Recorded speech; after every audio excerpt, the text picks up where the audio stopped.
They expected him to bow. They expected him to break. They expected the human to be silent while the court decided his fate. What none of them expected was that within a single hour, the weakest man in the room would become the most dangerous. The Hall of 9 Moons was built to intimidate. Its ceiling floated high above like a captured sky, layered with slow-moving holographic constellations that shifted colors with the mood of the court. Every surface shimmered with pale gold and living crystal. The air carried the sharp scent of polished stone, incense, and predator pheromones. To Elias Mercer, it felt like standing naked in front of 1,000 judging eyes. He stood at the center of the hall, hands relaxed at his sides, spine straight but not rigid. He wore no armor. Only a dark formal coat, human-made, simple and unadorned. Against the towering alien nobles seated in rising tiers, he looked painfully small. The murmurs began immediately. Is that really him? That's the male the princess bonded with. He looks like prey. Elias heard none of it directly. He didn't need to. The expressions said enough. Around him sat the ruling bloodlines of the Carfel Dominion, feline-like aliens with powerful builds, long tails, slit pupils, and claws that clicked softly against stone when they shifted. Warriors, generals, hunters. A civilization built on dominance and ritual combat. And at the very top of the crescent-shaped dais sat Princess Serelith. She did not look at the court. She looked only at Elias. Her silver-black fur was braided with ceremonial bands, her posture flawless. To the others, she was calm and unreadable.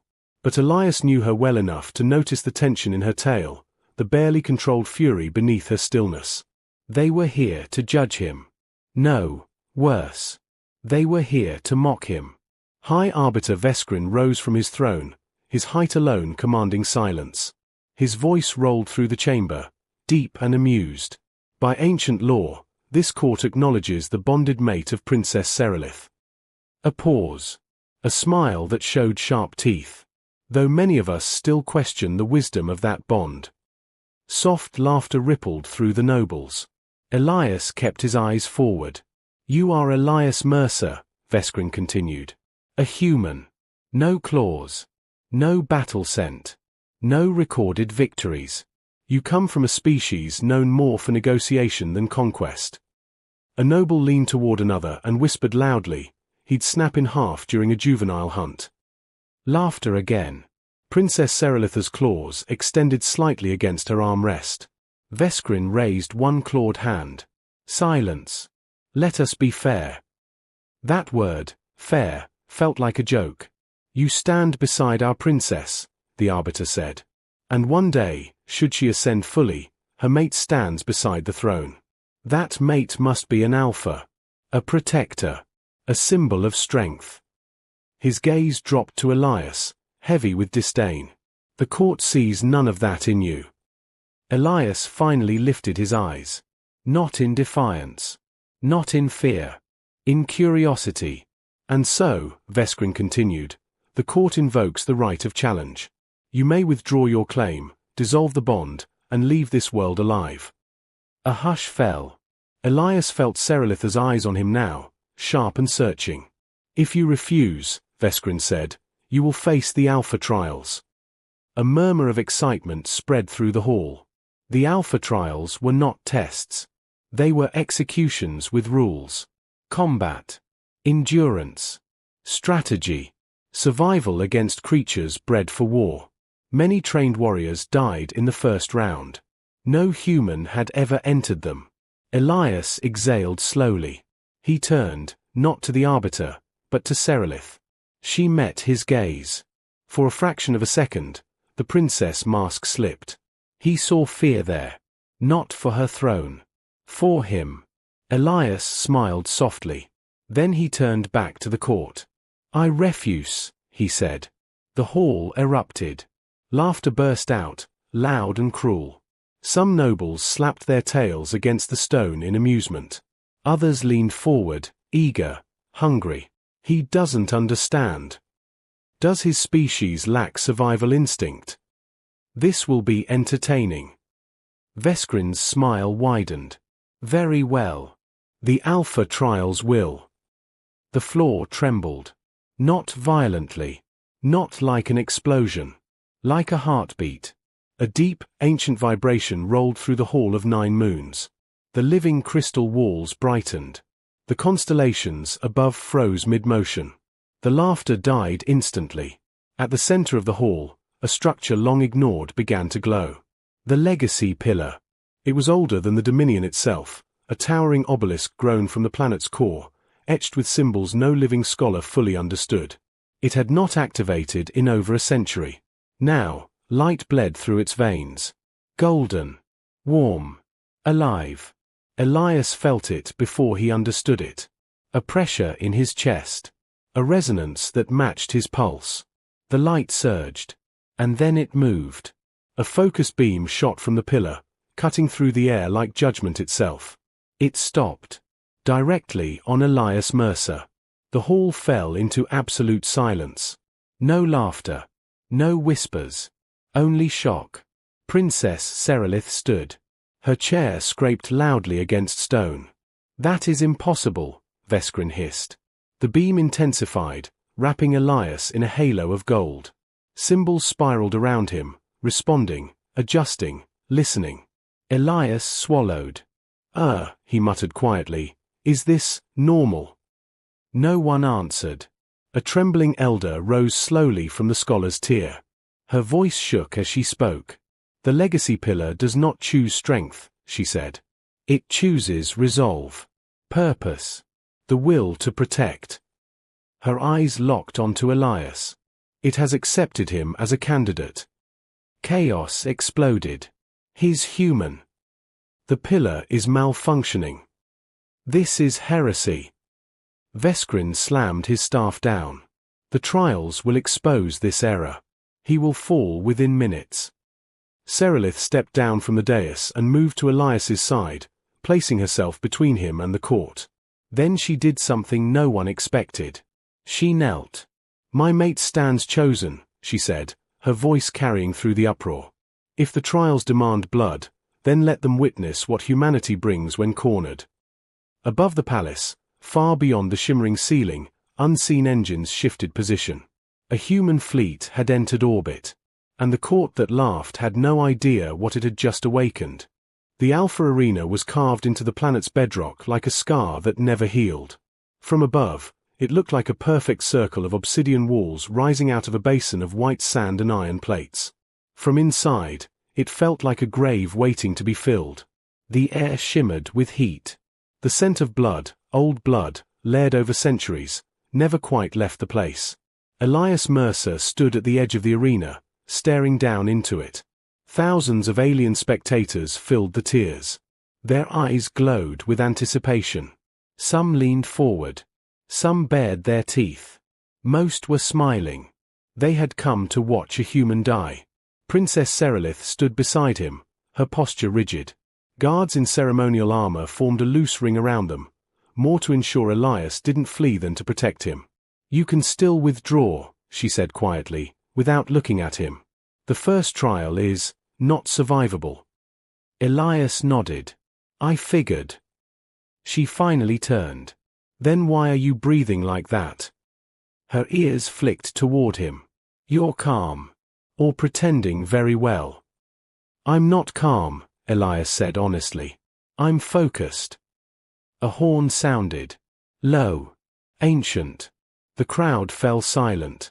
High Arbiter Veskrin's voice echoed across the arena through hidden amplifiers. Trial 1, The Hunt. A ripple of excitement passed through the stands. Elias frowned slightly. "That sounds bad." Serelith let out a short, humorless breath. "You will be released into the arena.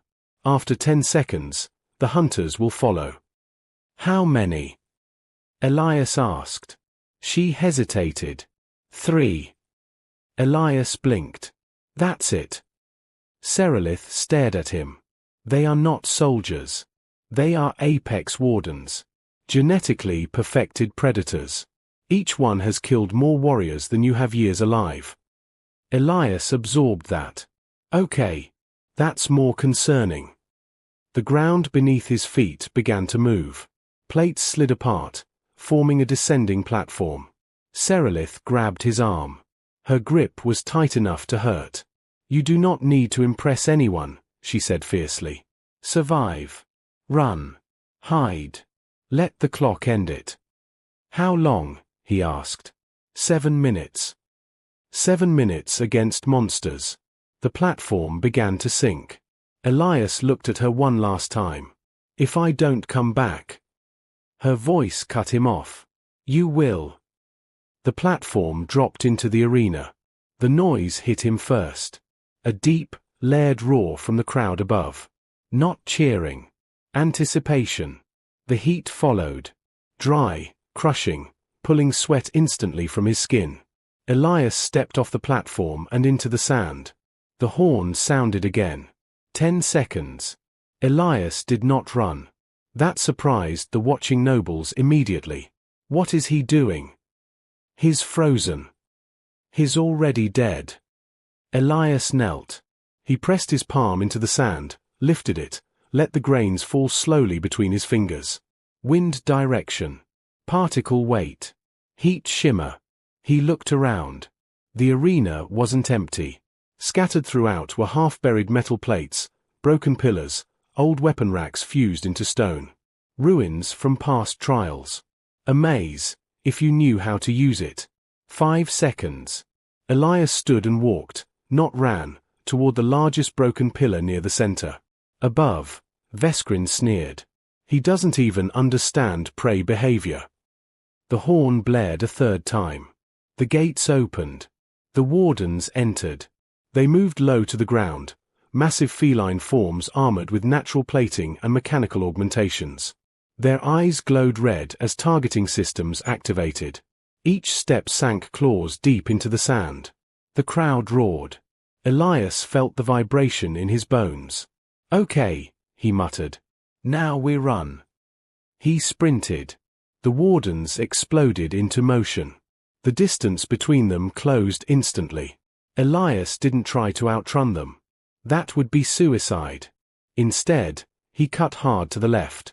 Sand sprayed. A warden lunged where he was, slamming into a pillar instead. Stone shattered. Gasps rippled through the stands. He dodged. Impossible. Elias vaulted over half-buried metal plate and slid down the other side, rolling and coming up on one knee. His lungs burned. His heart pounded, but his mind stayed sharp. He reached into his coat and pulled free a small, flat device no larger than his palm. He slapped it onto the exposed metal plate. A second later, the first warden landed on it. The plate collapsed. Not downward, sideways. A magnetic field flipped polarity, yanking the warden violently into a nearby pillar with bone-shaking force. The creature roared in pain, armor cracking. The arena fell silent. Princess Serelith shot to her feet. Veskrin's smile vanished. "What trickery is this?" a general shouted. Elias didn't wait. He ran again. The second warden adapted quickly, cutting him off. Elias skidded to a stop just short of the obsidian wall. Dead end. The warden reared up, claws raised. Elias threw the device in his hand. Not at the warden.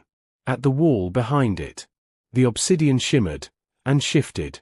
The wall absorbed the device and moved. A hidden maintenance seam opened, collapsing a section inward. The warden lost footing and crashed into the pit, snarling as debris buried it. The crowd erupted, not with laughter, but shock. "He's using the arena." He studied it. The third warden hesitated. That was the mistake. Elias stood still, breathing hard, sweat dripping from his face. He looked small. Fragile. Human. The warden lunged. Elias smiled. He pressed a button on his wrist.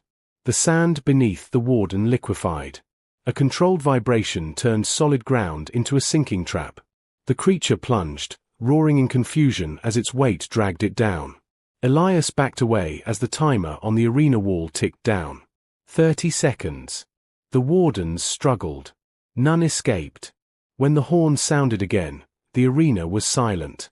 Then, the crowd exploded. Not laughter. Not mockery. Shock. Confusion. Fear. Princess Serelith exhaled a breath she didn't realize she was holding. Veskrin stared down at the arena, his claws digging into stone. The human survived, someone whispered. Elias Mercer looked up at the stands, sand-covered, exhausted, alive. And for the first time, the court saw him not as prey, but as a problem. The roar of the crowd did not fade when Elias Mercer left the arena. It followed him.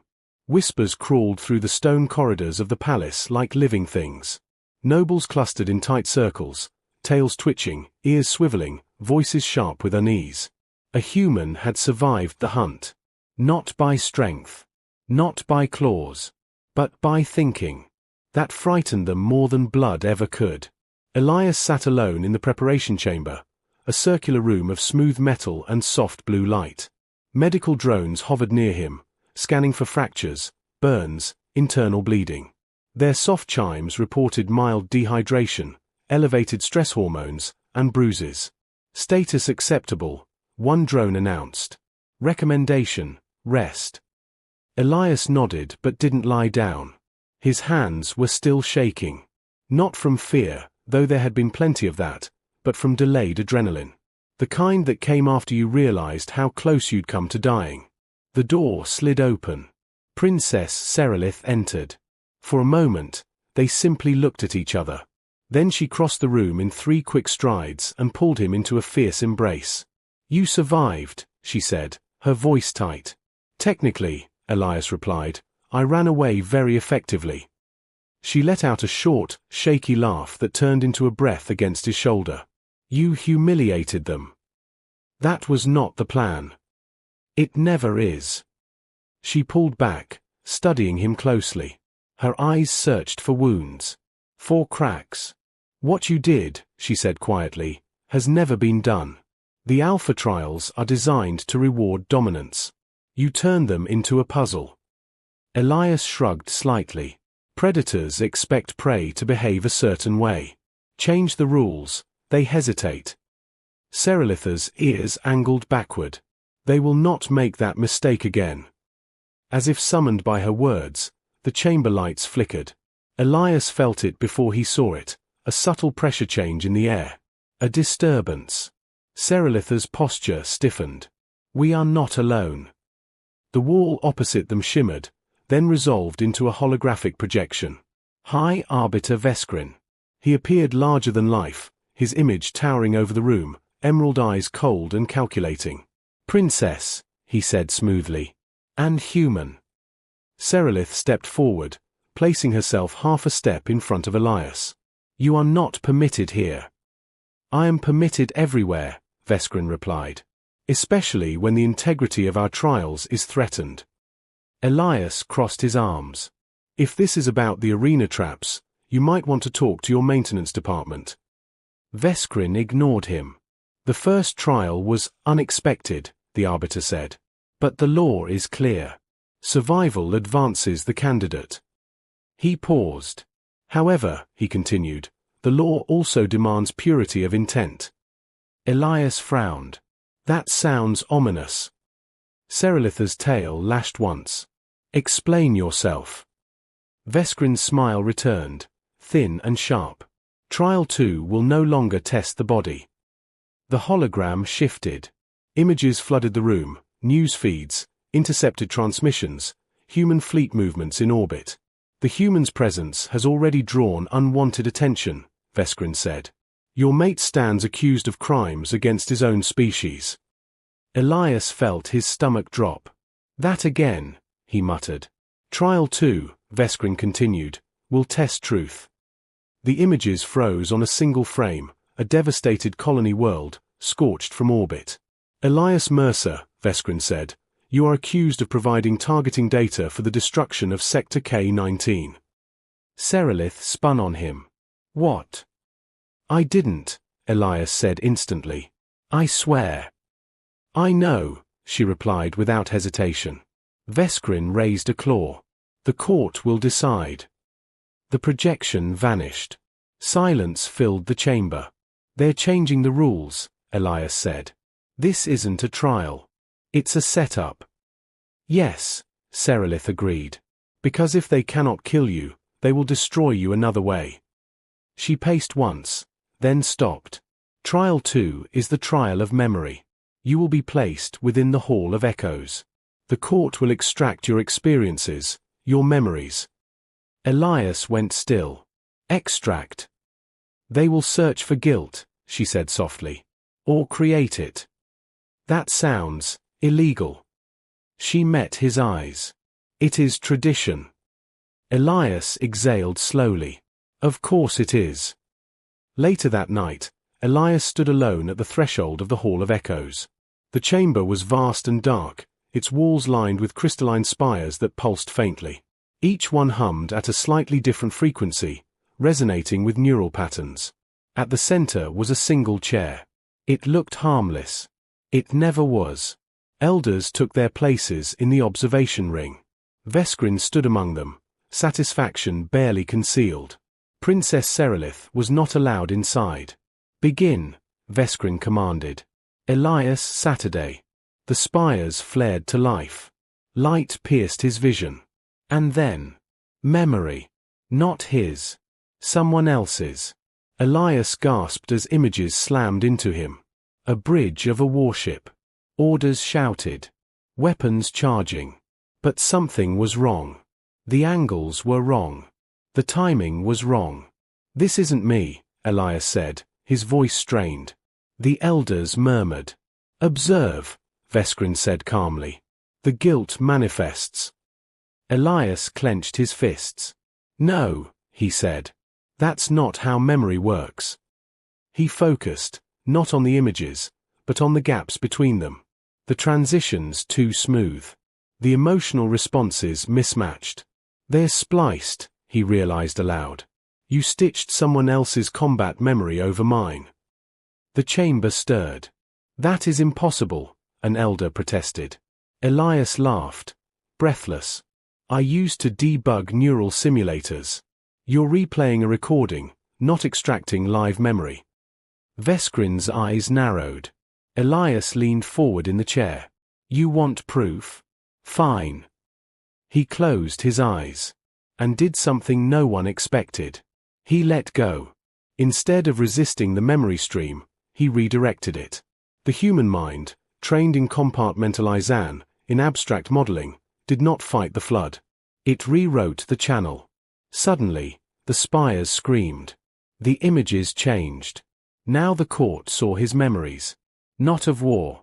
Of repair bays. Broken engines. Systems failing. Lives depending on whether he fixed them in time. They felt his fear, not of death, but of letting others die because he was too slow. They felt his vow. I will not let this break. The Hall of Echoes went silent. One by one, elders recoiled. Veskrin stepped back. What is this? Someone whispered. This, Elias said hoarsely, opening his eyes, is what human guilt actually looks like.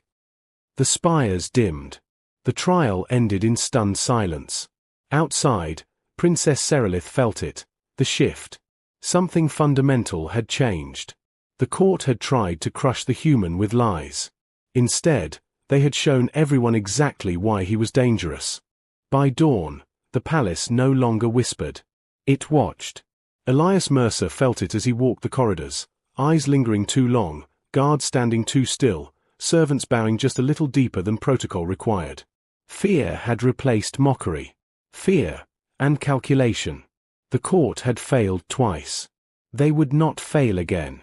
Princess Serelith met him at the gate to the inner sanctum, armored now in full ceremonial battle gear. Silver plates curved along her limbs, etched with the history of her bloodline. Her expression was calm, but her scent betrayed tension. They're calling it the final trial, she said as they walked. No delays. No appeals. Elias nodded. Let me guess. Something fair and honorable. Her mouth twitched. Something ancient. That was worse. They entered a chamber open to the sky. At its center yawned a vertical shaft so wide its bottom vanished into darkness. Heat rose from it in waves, carrying the smell of scorched stone and ozone. The crucible, Serelith said. A living battlefield. Elias leaned over the edge and felt the updraft tug at his clothes. That looks unhealthy. It is where alphas are forged, she said. Or erased.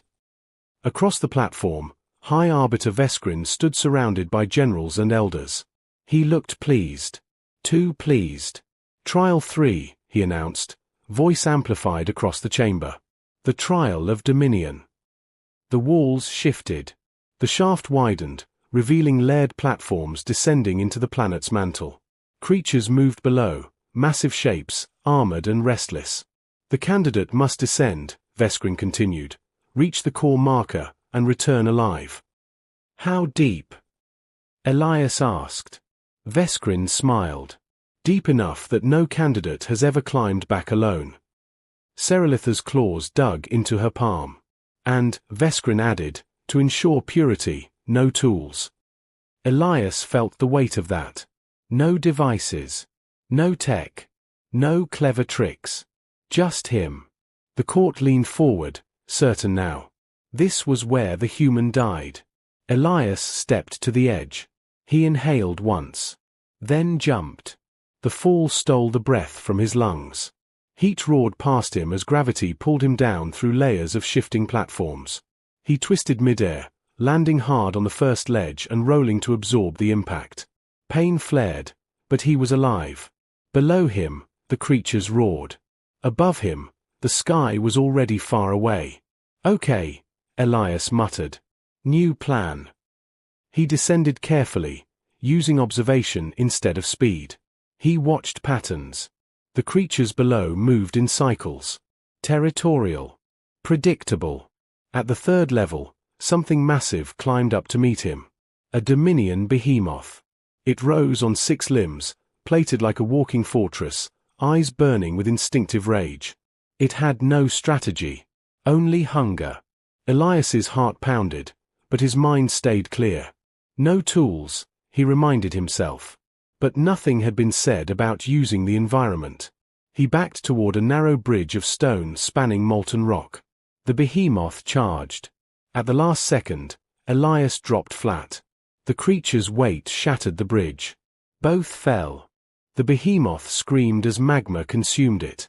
Elias clung to the edge, fingers burning, muscles screaming. He hauled himself up inch by inch, breath tearing from his chest. Above, the court had gone silent. He's insane, someone whispered. No, another replied. He's adapting. Elias reached the core marker at the deepest platform, a pulsing crystal embedded in stone, radiating ancient energy. He touched it. The crucible responded. The entire shaft shifted. Platforms realigned. Heat vents closed. Pathways formed upward. The crucible recognized intent. The climb back was agony. Burns. Cuts. Exhaustion. But Elias climbed, not as a conqueror, but as a survivor. When he emerged into daylight, he collapsed to one knee. Silence ruled the chamber. Then, one elder stood. The trials are complete, she said. By law, he has won. The court erupted, not in cheers, but chaos. Veskrin shouted in rage. This is madness. A human cannot. Princess Serelith stepped forward. He has, she said simply. Guards moved. Not toward Elias. Toward Veskrin. The Arbiter's smile finally cracked. That night, as the twin moons rose, Elias stood beside Serelith on the balcony overlooking the city. I didn't want a throne, he said quietly. She nodded. That is why you deserve one. Above them, the human fleet shifted position. Tomorrow, the galaxy would learn what happened when humanity was underestimated. Morning came without celebration. No banners were raised. No horns sounded. The palace of the Carfel Dominion stood in a tense, unnatural quiet, as if the entire world was holding its breath. Elias Mercer slept for exactly 3 hours before alarms began to echo through the upper levels. Not palace alarms. Orbital alerts. Princess Serelith was already awake when he entered the strategy chamber. Holographic projections filled the air, fleet formations, energy readings, threat vectors. Human ships hung in orbit like a steel crown, patient and lethal. They're preparing to move, Serelith said. Not to attack. To force a decision. Elias rubbed his face. His body ached in ways he didn't know were possible. That's Admiral logic. Pressure until someone cracks. The doors opened. High Arbiter Veskrin was dragged inside by 2 guards. The room went still. His robes were torn. His expression was no longer smug, only furious and afraid. You cannot do this, Veskrin snarled. I am the law. No, Serelith said coldly. You were the law. She turned to Elias. The elders convene in minutes. They demand an answer to the human fleet. Elias looked at Veskrin. You framed me. You leaked false data. You wanted a war to justify your rule. Veskrin laughed bitterly. War was inevitable. Humanity grows too fast. Thinks too freely. You break systems just by existing. Elias considered that. Then he nodded. That part might be true. Veskrin blinked, confused. But here's the thing, Elias continued calmly. Humans don't escalate first when there's a fixable problem. He turned to the display and opened a secure channel. The image of a human admiral appeared, tired eyes, sharp focus. This is Elias Mercer, Elias said. I'm alive. I'm not guilty. And if you fire, you'll be proving exactly why this galaxy keeps fearing us. Silence stretched. The Admiral exhaled slowly. You have 5 minutes. Elias turned to the elders now gathering in the chamber. You fear me because I don't fit your rules. But I passed your trials without breaking your world. He looked directly at Veskrin. He wanted power. I want stability. The elders whispered among themselves. Princess Serelith stepped forward. By ancient law, the victor of the Alpha trials may claim the throne, or refuse it. All eyes turned to Elias. He surprised them again. I refuse, he said. Shock rippled through the room. But, Elias added, I propose something else. Minutes later, the High Court reconvened. Elias stood at the center, not kneeling, not posturing. The Dominion does not need another Alpha who rules by fear, he said. It needs a bridge. He gestured upward, toward the sky. Humanity is not your enemy. Neither are you ours. But if you keep choosing pride over survival, both our species lose. The eldest elder rose slowly. What do you claim, human? Elias met her gaze. Not the throne. He turned to Serelith and took her hand. I claim partnership. The chamber fell silent. Then, one by one, the elders lowered their heads. Outside, the human fleet powered down its weapons. The crisis ended not with fire, but with understanding. That night, beneath twin moons, Elias Mercer stood beside Princess Serelith, not as a conqueror, not as a king, but as something rarer. A human who proved that strength was not domination. It was restraint. And the court that once laughed, learned to bow.